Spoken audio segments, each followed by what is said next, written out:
This region around the Great Lakes has been called the heartland. When it comes to agriculture, there's hardly an area in the world that compares. Everybody, just hold on. I don't know what we're going to have here. There's a lot of self-proclaimed geniuses out there that know the national yield, but they're all wrong. Manage money, piling in. Double digits higher. So at this point, we're in kind of uncharted territory. There's a lot of money on the sidelines. So that was a crazy one. That's what brings the viewers back. That a boy. Well, hello, good morning, and welcome everyone to the AgYield War Room. It is Thursday, September 25th, and I am everyone's favorite backup host, AgYield Marketing Manager, and the skinniest guy at a Wisconsin bar, Jack Coakley. If you have any questions or comments today, please feel free to join the discussion, enter them into the chat box, or you can send us an email at info@agyield.com. To get us started, let's go over to Brian with some overnight numbers. All right, thanks, Jack. Morning, everybody. A little strength overnight. D's corn up 3 at 427.25. No beans 10.15 up 6, and D Chicago wheat up 5.5 at 5.25. Equities to start the day a little bit easier to start today, so we'll see what the day brings. Thanks for that, Brian.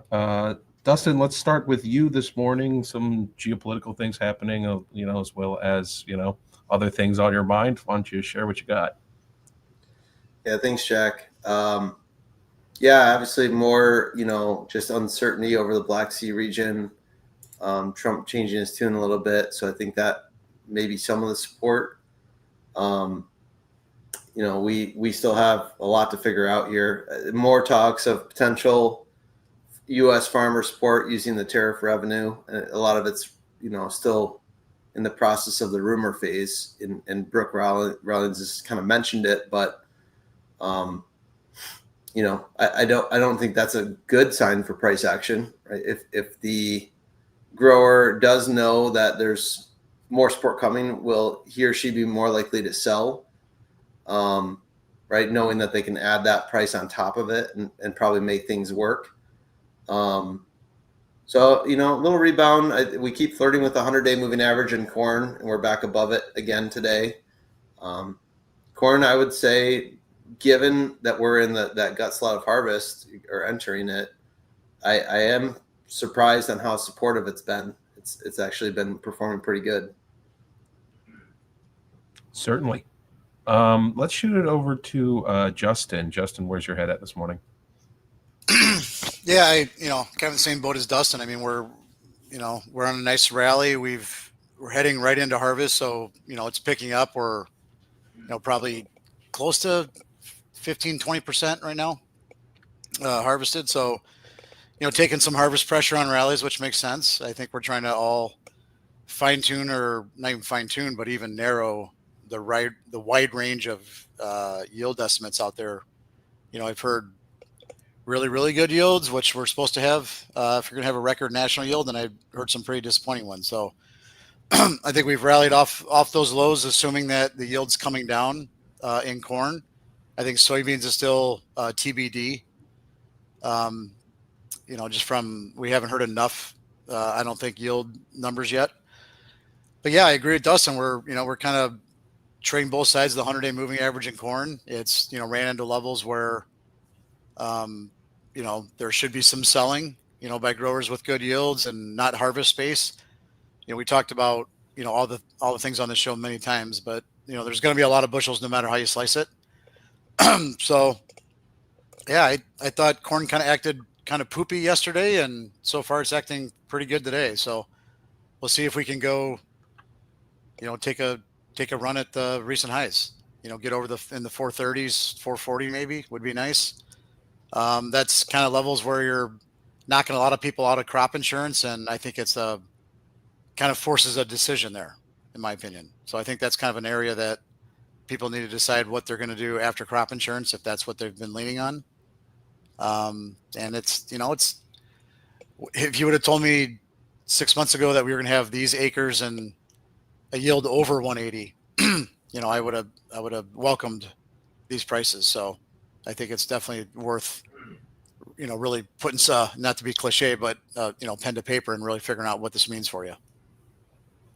Absolutely. Thanks for that, Justin. Ben, let's shoot it over to you. Yeah, just you're at a point where you wish you could just focus on harvest and what's going without like maybe a little bit more of a normal year, but there's so much outside noise between tensions with China, headlines about potential payments that are vague. Geopolitical issues certainly are problematic. We have Ukraine continuing to attack Russian ports, oil infrastructure. And then last night they had to scramble U.S. jets near Alaska as the Russian bomber came close, maybe into U.S. airspace. So a lot of things going on in these markets that don't have a lot to do with harvest, but ultimately in the end, fundamentals will win out, I think, and they always do. But in the short-term, markets can become somewhat disjointed. It feels to me like real lack of interest yesterday, at least, in trading corn. Volume came way down. Felt like it was maybe losing momentum. Would love to see it poke into the low to mid 30s and see if there's anyone that needs to get pushed out of the market. So we'll see how it ends. But all in all, pretty good start to the morning. Roger that. Guys, anything else before I throw it over to Ryland? Any other comments?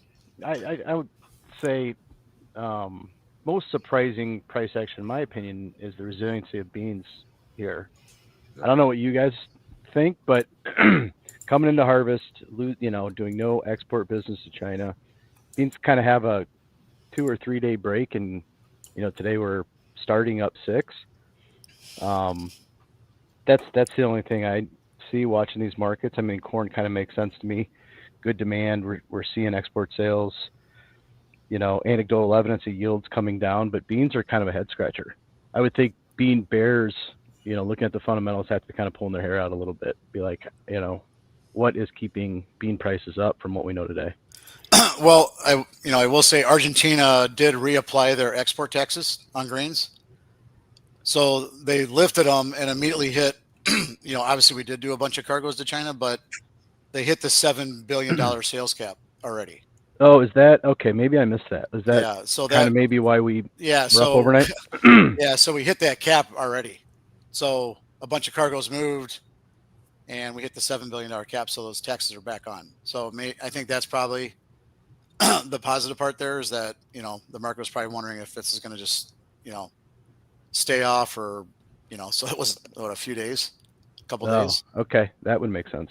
So yeah, it was supposed to last through the end of October or reach $7 billion. So it already hit the $7 billion. Yeah, it didn't take long. Yeah. Okay. I would say I'm surprised how good corn acts rather than how good bean acts. Like look at this chart of corn. We talked about that harvest in August comment to harvest in August 2024, because the 2023 crop largely had to fight the fact that there was not enough sales through the year, and that sale was kind of delayed, whether that was corn in the bin or corn on basis only or corn on DP. Every single first notice day, I think it was basis only contracts is the problem year, was 2023, because we just had too much production compared to demand. Look at the USDA production estimate in purple. We're $1.5 billion above what we finished 2023 at. And we had extremely wide spreads coming into the September contract, which suggests to me that maybe supply is not as tight as we were expecting from old crop. And this is how much we're projecting from new crop from the certified acres, not from a survey. So we have leeway to have Iowa have a pretty large reduction. And I think we have enough clients in Iowa that haven't been a disaster that I am not that worried about it at this moment. So I think it's a concern for the post-insurance timeframe, as Justin was mentioning, for corn, that we do something like we did in 2023, where the market just bleeds out because we are at an excess supply, and it just took a while for that farmer to actually come to the market with a sale. So it took longer than when we have these marketing year average price points, and we have longer, we're well past that October insurance timeframe. That's my only concern. I mean, these are pretty good prices considering that purple line. Yeah. And, to your point, I think demand's been really good. You've got crop insurance as a floor. All these things, like for this time of year, kind of makes sense. Like you're not getting enough farmers selling. You're, call it 15% harvested, so you haven't had enough pressure yet. But yeah, to your point, I mean, when we've talked about this a lot on the show, there's a lot of put strikes that are going to be expiring in the month of October, via crop insurance, right? And the excuse me, and what's the market going to do after that? So my concern is, call it November through January.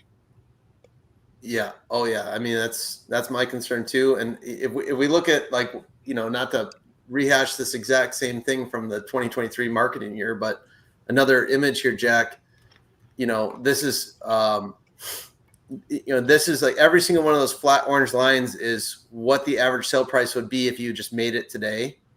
But if you look at all these major drops that occur in the green line, that's the average lead month price of corn. They all happened on first notice day, pretty much. The major ones would be December, March, and September, when I think a lot of people had to make that sale. So when you crunch all of those decisions by U.S. growers into those few weeks of time frame when they have to make a decision before they have to make the next roll, then we get an outsized weight on the market's not prepared for.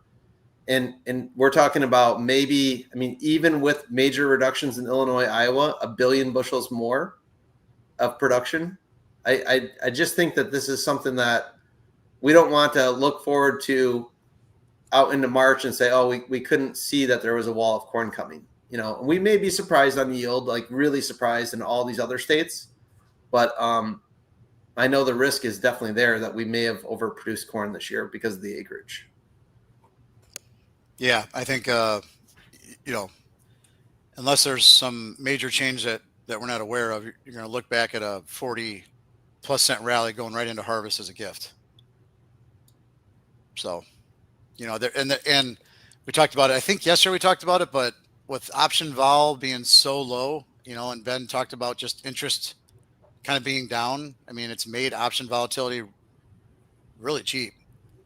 So there's ways to do it without just saying, throw in the towel and sell it all. But, certainly I think, that window between October and next March for the next crop, there's going to be a lot of producers with 2 years of crop risk, 2 years of, price risk for the crops. So I really encourage people to, not to beat a dead horse, but really look into it. Great stuff. That's why you always ask if there's any more comments. We just we just talked for 10 minutes there. Ryland, let's shoot it over to you. But that's it for sure, Jack. Yeah. So a little bit of a weaker close across the board in hogs and cattle yesterday. I think cash market's still waiting to see a little bit of cash trade. Looks like asking price around 242 to 244 in the south, but really haven't seen much. Beef prices are just kind of cratering here, and obviously it's making the market a little bit scared. Choice beef was down 341 yesterday, a new low for the move at 377.39 select. Same thing, down 348, 356.42. So I mean, like, we're seeing this beef market really weak. We're starting to see the trade lose a little bit of interest, or at least take a little bit of a cautious approach.